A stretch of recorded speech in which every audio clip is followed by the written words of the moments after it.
mapisarema 89 kana verse 1937 mapisarema 89 verse 19 kana vatsvene venyu pakuzviradza kwenyu mukati ndakabatira mhare ndakasimudza mumwe wakatanogwa pakati pavanhu ndakawana David muranda wangu saka muchizemba tauya kuna ndakawana David muranda wangu ndakamuzodza namafuta angu matsvene chanza changu chichasimbiswa naye ruoko rwanguwo ruchamusimbisa muvengi haangamumanikidzi mwanakomana wezvakaipa haangamutambudzi vanotigonera masatani ndichaparadza vadzivisi vake pamberi pake ndicharova vose vanomuvenga asi kutendeka kwangu nengoni dzangu dzichava naye runyanga rwangu ruchasimudzwa nezita rake ndichaisa voroko runyanga rwake ruchasimudzwa nezita rangu ndizvo ndichaisa voroko rwake pamusoro pegungwa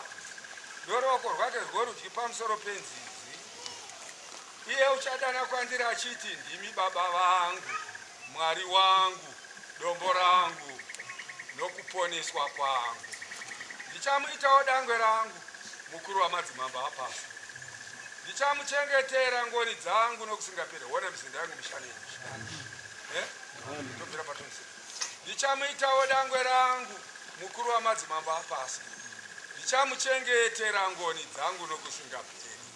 sungano yangu icharamba yakasimba kwaari vana vake ndichavagarisavo nokusingaperi handizveri zvinomoramba kugariswa nokusingaperi chigaro chake choushe chichafanana namazuva okudenga najesu uyu kana vana vake vakasiya murayiro wangu vakasafamba sezvandakatonga kana vakazvidza zvandakatema vakasachengeta mirau yangu ipapo ndichavaranga neshamu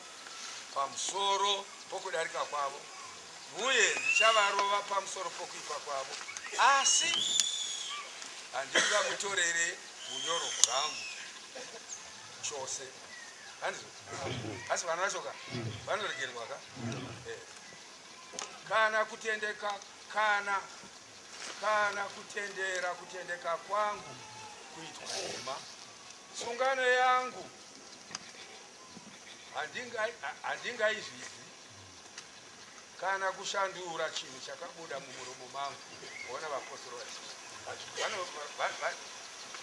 vanoregerwa ndakapika kamwe chete noutsvene bwangu handingareve nhema kuna David naika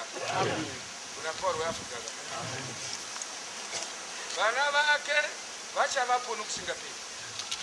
chigaro chake choushe chichafanana nezuva pamberi pangu chichasimbiswa nokusingaperi somwe sechapupu chakatendeka chiri kudenga handizvere ndopatopera patese